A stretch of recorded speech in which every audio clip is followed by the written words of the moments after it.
عذابوں سے گزرنے کا نام ہے۔ اس جیت کو برقرار رکھنا، اس فتح کو برقرار رکھنا، اور مد مقابلوں کی صفوں کے اندر اپنی حیثیت سے، اپنی جسمانی روحانی حیثیتوں سے زلزلے کھڑے کرنا، یہ بڑے مشکل کام ہے بیٹا۔ اس کے لیے اللہ بھی چاہیے، بغیر اللہ کے نہیں پہنچ سکتا تو۔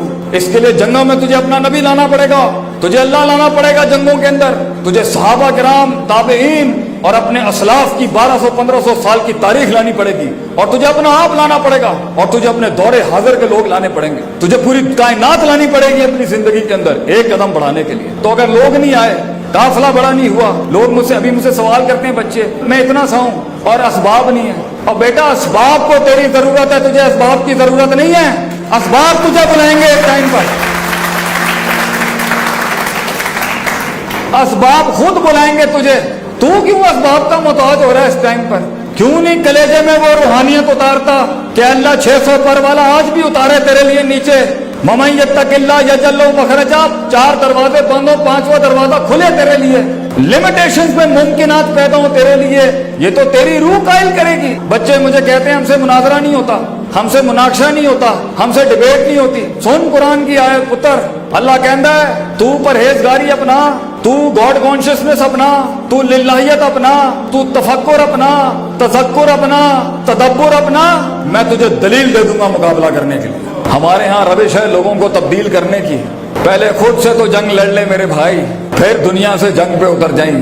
پہلے اپنے آپ سے جنگ ہے، اور یہ نفس کی غلاٹیاں یہ آخری لمحے تک ختم نہیں ہوں گی۔ تو اس سفر کے اندر کچھ چیزیں ایسی ہیں جو اللہ نے رکھی ہیں تیری تربیت کے لیے، کچھ چیزیں اللہ نے رکھی ہیں تیری نفی کے لیے، کچھ چیزیں اللہ تخلیق کرے گا تیرے اسباب کے لیے، کچھ چیزیں اللہ تخلیق کرے گا تیرے تحمل اور حوصلے کو بڑھانے کے لیے، کچھ چیزیں اللہ کرے گا تیرے صبر کو مضبوط اور قوی کرنے کے لیے، کچھ چیزیں اللہ رد و بدل کرے گا تجھے کچھ چیزیں سمجھانے کے لیے۔ تو اپنی ابتدا کو صرف اپنی اوقات کو یاد رکھنے کے لیے، تکبر کو ختم کرنے کے لیے، بغض اور حسد اور عناد اور کینے کو ختم کرنے کے لیے اپنے پنڈ اور اپنے دیہات اور اپنے گاؤں اور اپنی برادری اور اپنے کاروں جا کے دیکھی، مگر اپنی ابتدا کو اپنی حد بندی کرنے کے لیے نہ رکھی۔ ارے تو بنا ہے دنیا میں چمکنے کے لیے، آپ بنے ہیں چمکنے کے لیے، بھاجن کیوں ہلکا لے رہے اپنے آپ کو؟ جو اپنی عزت نہیں کرتا وہ غیروں سے اپنی عزت کیا منوائے گا؟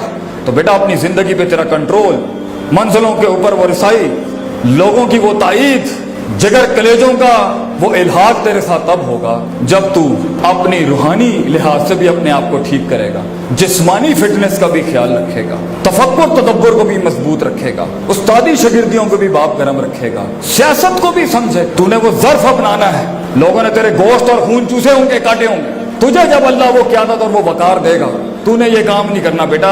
یہ ظرف، یہ کلیجہ، یہ معافیاں، یہ وسعت ہی ہوتی ہیں جو لوگوں کا دل جیتتی ہیں۔ تو نے کمزور ترین حالات کے اندر بھی معیار سے گری ہوئی حرکت نہیں کرنی، اور اعلیٰ مقام کے اوپر پہنچنے کے بعد بھی لوگ سوتے ہوئے بھی رات کو کہیں تو مثال ہونی چاہیے۔ لوگوں کہتے ہیں مت زندگی وہ جس میں دشمن بھی مانتا ہو یار کوئی، آپ صلی اللہ علیہ وسلم دشمن بھی مانتے تھے کہ یار کوئی ہستی ہے۔ زندگی تجھے ایسی گزارنی ہے بیٹا کہ تیرے دشمنوں کے ایوانوں کے اندر بھی تیری تعریف کے باب گونجتے ہو۔ ظرف بڑا رکھنا، کلیجہ بڑا رکھنا، معافی بڑی رکھنا، وسعت بڑی رکھنا، جب گر جائیں یہی جملہ کہنا، میں گھر سے نہیں کما کے لایا تھا سب کو، تجھے اسی دھرتی زمین اور کائنات نے دیا تھا بیٹا، لٹ بھی گیا تو کیا ہوا، اینڈ میں اپنے ساتھ اگر جینا سیکھ گیا تو شکستوں میں غاروں میں بھی انسان اٹھا لے گا۔